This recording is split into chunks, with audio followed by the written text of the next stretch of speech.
Good morning, everybody. Wonderful morning it is. It's Thursday morning. It's time for Morning Manna. I'm going to get Facebook Live just a few seconds to get our audience together, and then I'm going to jump right into the word on this morning. Now, if you're part of our family, a Morning Manna family, you already know what we're going to do. I'm going to give you the text, the talk, and the takeaway. I'm going to ask you if you would go out and share, and we're going to just wait a minute to get, or a few seconds, I should say, to get our audience together. And I'm going to jump right into the word. In fact, I'm not going to wait a whole lot of time this morning because I have a lot to share on this morning.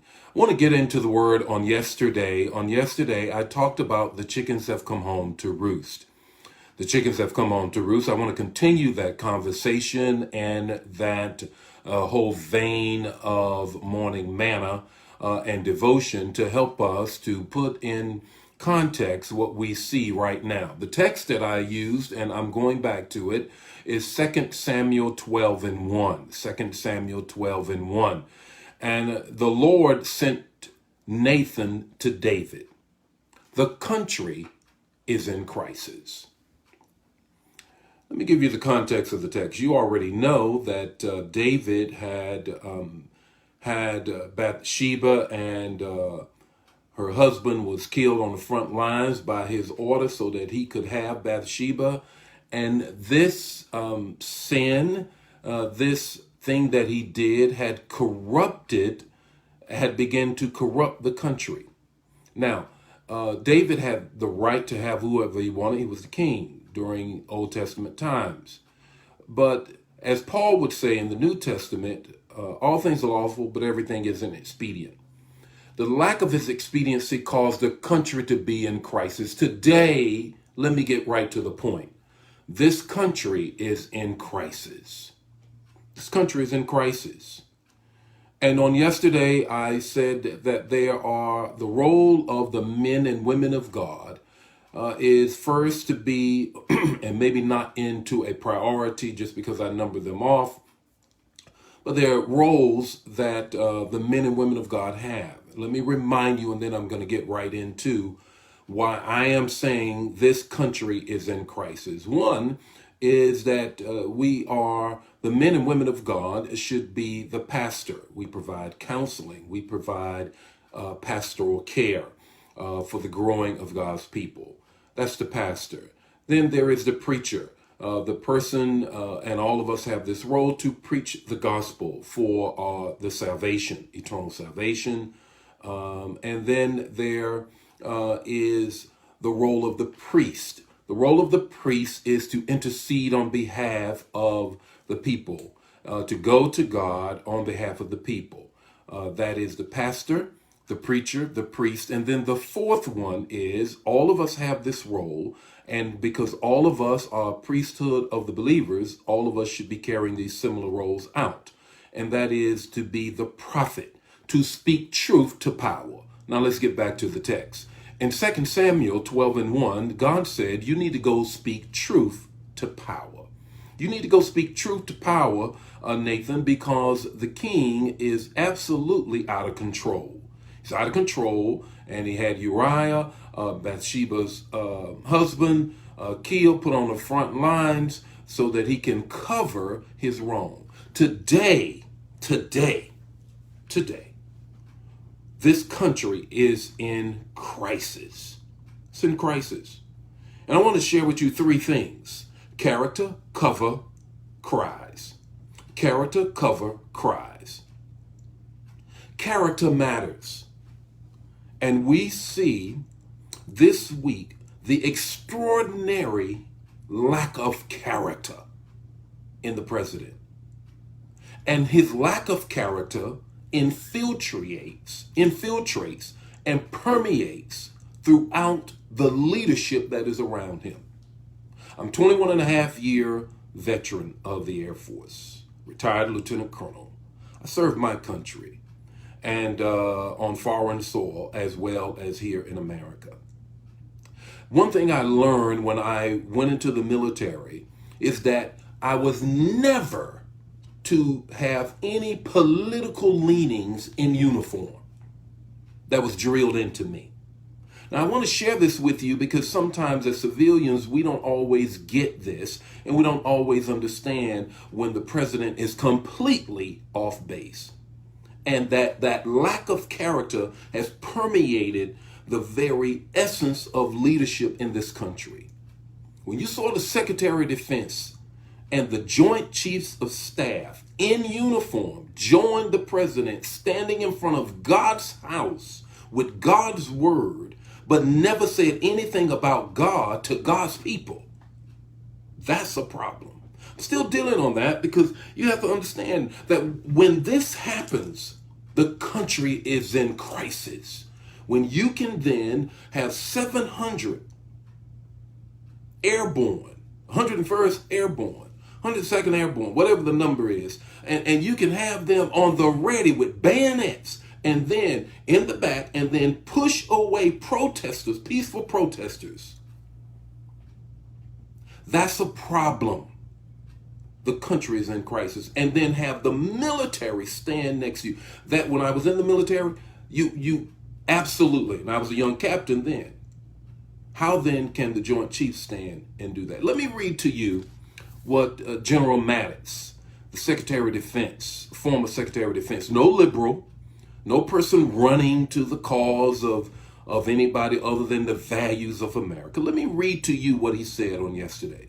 Hang in there. We're going somewhere with this. Donald Trump is the first president in my lifetime who does not try to unite the American people, does not even pretend to. That's a country in crisis. Instead, he tries to divide us. We are witnessing, his words, we are witnessing the consequences of 3 years of this deliberate effort. We are witnessing the consequences of 3 years without mature leadership. This is a country in crisis, and we need Nathan or John the Baptist to show up. We can unite without him, drawing on the strengths inherent in our society. This will not be easy, his words, as the past few days have shown, but we owe it to our fellow citizens, to past generations that bled to defend our promise, and to our children. A couple of more sentences from the article that he wrote. The Nazi slogan for destroying us was divide and conquer. Our American answer is, in union, there is strength.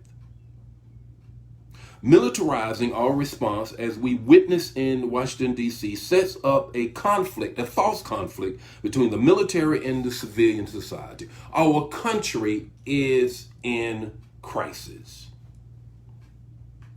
And we can't have now just the preacher, just the priest, just the pastor. We need the prophet. We need the prophet. The lack of character is what's happening right now. The second thing is cover. Cover. Whenever a dictator wants to dictate the country, they co-opt the press, taking it over or conquering it, the free press, and religious leaders. During World War II, Hitler, and I'm not saying that this man is Hitler, so that's not an incendiary thing I'm trying to raise. I just want to share with you history. Hitler co-opted the Catholic Church so that they would be quiet as he killed Jews. He used the language, pulled it out of context, that the Jews were the ones who had Christ killed.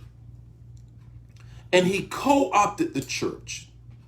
Dietrich Bonhoeffer, a Lutheran who stepped up and spoke up against those things, ultimately gave his life because of that. Today, I'll say it and I'll keep saying it because it has to be said. Today, you can clearly see when the president took the Bible, stood in front of God's house with God's word upside down, but said nothing about God or his word to his people. It was deliberate to continue co-opting those in the evangelical community whom is his main base. If that community would ever decide it was going to be either Nathan or John the Baptist, step up, baby, please. That man doesn't care about my faith, not care about anybody but that group. And if that group doesn't speak up, we'll get more of the same. Indeed, the next day, he stood in front of a statue of the Pope. Why? To appease and co-opt so that they can give him cover to continue to corrupt the country. What's the third thing I need to share with you? Cries. Right now, you hear the cries of people. The cries of people. Protests. You got to realize America is built on protests. And those who always want to just have snap and say, oh my God, look at those protesters, how they're tearing up stuff. No, I am not for people tearing up things. No, I'm not. But if you really want to see folk tearing up stuff and doing something against small businesses and businesses, then go to the Boston Tea Party and have a cup of tea. Because that's where it started. You cannot have what we have right now and then think that there's not going to be cries. What we have to understand, in this moment, there has to be the correct cry. 2 Chronicles 7:14. If my people who are called by my name humble themselves, pray, turn from their wicked ways, then I will hear from heaven and heal the land. There's a lot of cries right now, so we have to add our cry to those cries. What's your takeaway this morning? Your takeaway this morning is cries require connection to one another before this country cracks.